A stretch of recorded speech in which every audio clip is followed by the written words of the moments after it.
Alright everybody, welcome back to Red Embrace, that amazing visual novel about vampires and sexy vampires and snotty vampires and sassy vampires and vampires that look like werewolves but are actually vampires. I mean, that one guy at the beginning. Definitely. Also, please, if you have not yet, and if you did not hear me last time, you should definitely go and play Your Dry Delight by the same people who did this game did Your Dry Delight, and it's very good. Hilarious and sweet and all kinds of things. Like a porcupine retracting its quills, the blonde stops bristling, although he still wrinkles his nose at me. Whew, close call.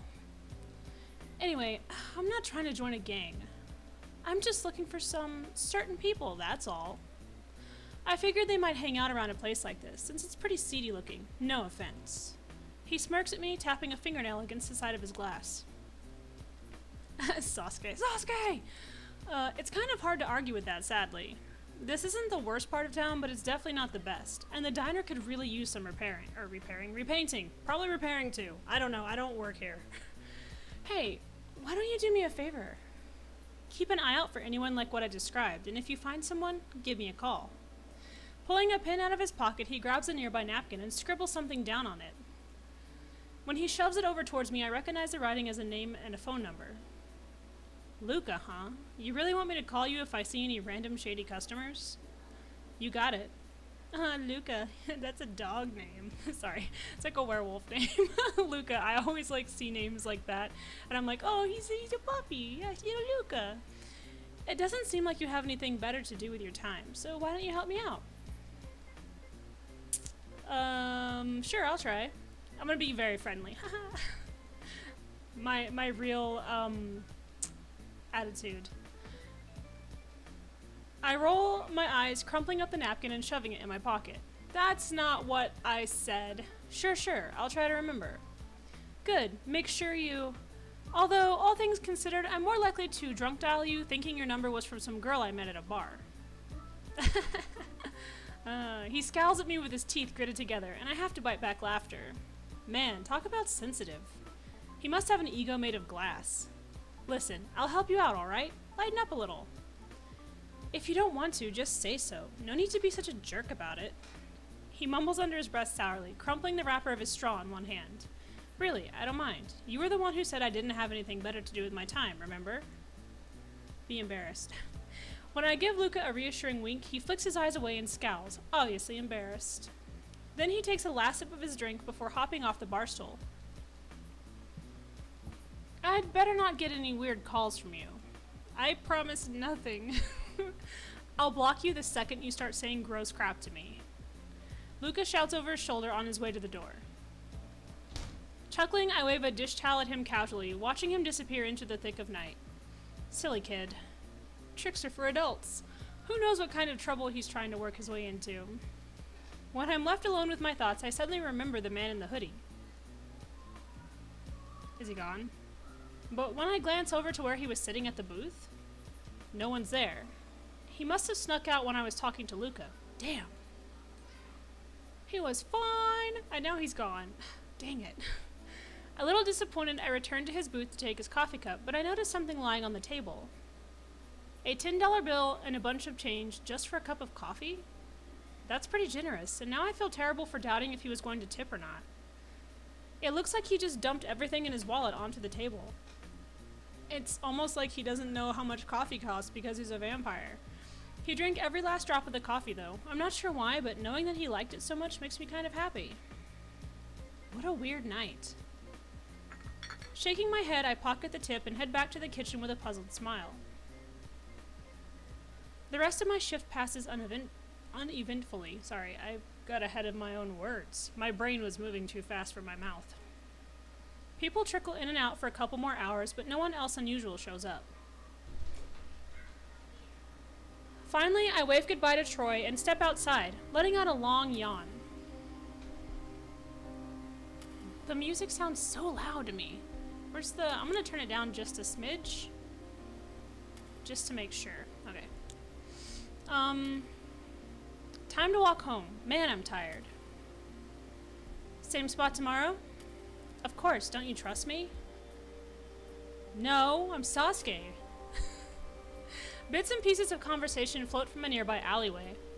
Yeah, make sure you bring all that stuff, or all the stuff. Oh, it's a drug deal. Leave, Sasuke. My curiosity immediately spikes. Are they talking about a drug deal or something? Next to my diner? Dude, you just said you had a shit ton of alcoholics and drug addicts come in, so probably. I press myself against the wall, straining to hear more of the conversation. If something dangerous is going on tomorrow, I need to tell Troy. Hell, maybe I shouldn't even come into work. Well, Sasuke is trying to be a good employee. He needs to tell Troy, dude, some shit's gonna go down, and we should just not be here. Are those footsteps? They must be heading this way. Naturally, payment up front though. You wouldn't want your #1 supplier to switch sides, would you? Huh. As one of the two men talking lets out a scornful laugh, the footsteps grow closer. I step back into the shadows, crouching down just out of sight. A moment later, a couple of tall figures emerge from the alley. One of them stands in the shadows, and I can't get a good look at his face, but something about him creeps me out. Is it the teeth? Is it the sharp teeth? Because that's understandable. The other one, with that fancy suit and slick hair, he must be a businessman. You'd better keep your end of the deal, Isaac. You turn your back on the Helgen, and you'll be real fucking sorry. Spitting out those words mistrustfully, the shadowy figure stalks off down the street. I'll be sorry, huh? The one left standing behind, Isaac, mutters those words under his breath with a dark smile. That guy is like, we'll fuck you up, and then you see, look at that smirk. Don't fuck with that guy. See, he's been on the streets, he knows, he's got the scar and everything. Even though he looks like a man more at home in an office than an alleyway, he doesn't seem one bit afraid. I reflexively hold my breath, watching his elegant form loom on the sidewalk, wondering what he'll do next. You can come out now. I don't bite. Unless you'd like me to, of course. I'm not here. This is meow. Isaac turns to look directly at me, as if he can see right through the darkness to where I'm hiding. However, the beckoning gesture he makes doesn't seem threatening, so I reluctantly rise to my feet. How did he see me? It's nearly pitch black in this spot. There's a good boy. Is there a reason you were cowering in the corner? You weren't trying to eavesdrop, I hope. His eyes, which look like molten gold colored contacts, I'm sure, study me questioningly. I like to know what's happening. You're making a deal next to my diner. I'm gonna do that one. This guy's no thug. He's just some suit trying to act intimidating. There's no reason to be afraid of him, so I might as well just tell the truth. You see, this place here, it's where I work. If some kind of shady deal is going on nearby, of course I'm gonna want to hear about it. In response to my confrontational tone, Isaac raises one eyebrow. Oh, so you're just looking out for #1, Cute. I would too if I were you. The hint of slyness that creeps into his tone sounds almost like... No, I'm definitely misreading him. Why would a fancy businessman flirt with someone like me? I've got customers and my boss to worry about too. That's why I have to keep an eye on shady types around the diner. Uh-huh, I'm sure. With an unconvinced chuckle, Isaac saunters towards me, stopping only when he enters too close territory. I want to pull back, but I manage to swallow my nervousness and stay in place. He's probably just a businessman, but there's something about him that's different, unnerving.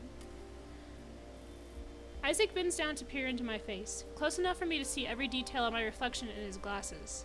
There's a sweet smell around him, some kind of cologne or shampoo, and it blocks out the stench from the dumpster nearby. Tell me, what's your name? I'm Isaac, as you probably heard from the scary skinhead back there. He drops his voice to a whisper, and his gaze sparkles at me expectantly. I'm Sasuke! I'm Sasuke. I just scream it in his face, and he's like, oh fuck, okay. I don't talk to many guys in suits, so sorry in advance if I trip over my tongue. No need to worry. I'm used to making people starstruck during first meetings. But listen, Sasuke, if you'd like a little piece of advice, you should stay away from this place tomorrow night. I'm not saying you'll get hurt, but there might be some friendly conflicts going on. He seems oddly thrilled by the prospect of conflicts, and a gleeful light shines in his eyes. Of course, if you're looking for excitement, then I won't stop you from coming by. Who knows? Isaac pauses, his lips curling into a smirk. You might even see a friend of yours there. Or maybe customer is a better word. You mean that guy who bought coffee and gave me all the mun-muns? A shiver courses down my spine at his teasing murmur. He's talking as if he knows something about me, but I've never seen his face before in my life. What are you trying to say? Someone I know is going to be a part of this friendly conflict? Maybe. You can't say for sure unless you show up, am I right? Assuming your self-preservation instincts aren't too strong, that is. Bitch, I'm next level. You wanna go, Isaac? I'm Sasuke. I know he's trying to provoke me, but that doesn't stop anger from rising up in my chest, even though I try my hardest to stay calm. He probably thinks his money makes him some kind of king. What a class act. I'll come if they're using you as target practice. I'll come if it's safe. I want to do the first one. I'll come if they're using you as target practice. I'll stop by if there's a chance you'll get hit in the crossfire. That fancy suit isn't bulletproof, is it? Wow, I caught a feisty one. He lets out a low wolf whistle, eyes going wide in mock surprise. I'm flattered that you're so worried about me, though I'd be more concerned for yourself.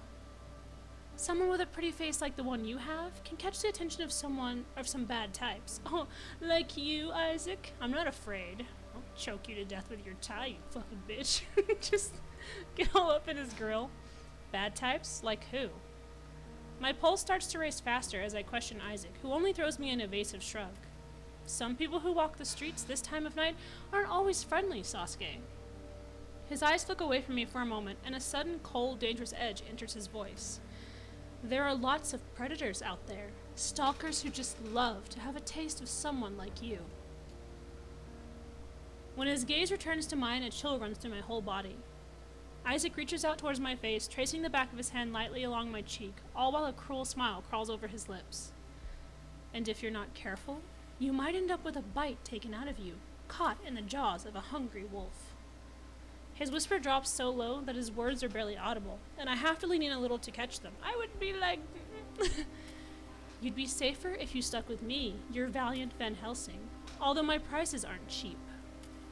Isaac's fingers trace along my neck all the way to my lips, where he teases one digit around the corner of my mouth. Sasuke is like, Police? Try? I can't look away from his hypnotic golden eyes, which swirl in a way that makes my mind feel like it's melting. My body refuses to move. Even as Isaac presses closer, I can't do anything but hold my breath, staring up into that beautiful gaze. Isaac! Isaac, what are you doing? When a cry rings through the air, Isaac abruptly pulls away from me, throwing a glance over his shoulder. Hurry up, we need to get going. The voice calls out again, sounding oddly familiar, but it's too dark to see who it belongs to. What the hell happened a second ago? I can barely remember what Isaac was just saying. Always with the bad timing. Oh well. Exhaling a reluctant sigh, Isaac turns away, but he pauses to give me a parting Cheshire Cat grin. Make sure you show up tomorrow. I'll make it worth your while. Don't worry. Huh? Wait! By the time I recover my senses, Isaac's already striding off towards a figure in the distance. The two of them disappear around a corner before long, swallowed up by the darkness. My head hurts like hell. I don't know what Isaac did, but I've got some kind of awful migraine now. Maybe it's from his cologne? Christ, why do I keep meeting all these weirdos? This is too much crap for one night. Maybe Troy slipped some kind of acid into my burger earlier. Yeah, that's gotta be the only explanation here. My boss gave me acid! Why? Is that like a common thing, Sasuke? He just puts acid into your sandwiches when you're not looking? Shaking my head, I shiver and start hurrying home, keeping an eye out for any of the bad types Isaac mentioned. Luckily, I don't see anyone else on my way back, except for the occasional stray cat or homeless guy on a bench. Or both at the same time, on the same bench. I don't think I've ever been so relieved to step into my cold apartment, which feels like some kind of holy sanctuary right now. No creeps or huffy brats, just the comfort of my creaky bed and the flickering light from my old TV. Everything will be back to normal tomorrow. Yeah, today was just a fluke. Doubt. I try to comfort myself with those words as I throw off everything except my briefs, then flop onto the bed sheets with an exhausted groan. Normally I wouldn't complain about running into a bunch of good-looking guys, but there was something off about all of them. I can't put my finger on it, but I have a bad feeling in the pit of my stomach. Like, I accidentally peered into some kind of world I wasn't supposed to see. You're gonna be someone's breakfast, lunch, and dinner. Well, it doesn't matter. Tomorrow will be the same old, same old. I hope. What? That was just the intro? Dude!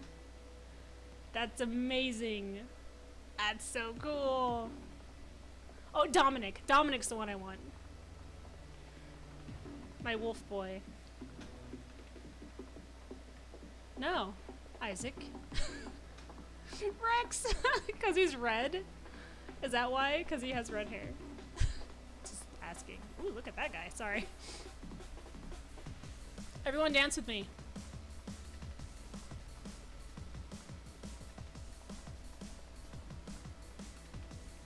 This is like any intro of an anime where there are spoilers in it, so, you know, just deal, I guess. That was awesome. Oh man, and the music was fucking amazing. Alright. We're gonna go next time. Saving. Sorry. Yeah, so we're going to save it here and play more next time.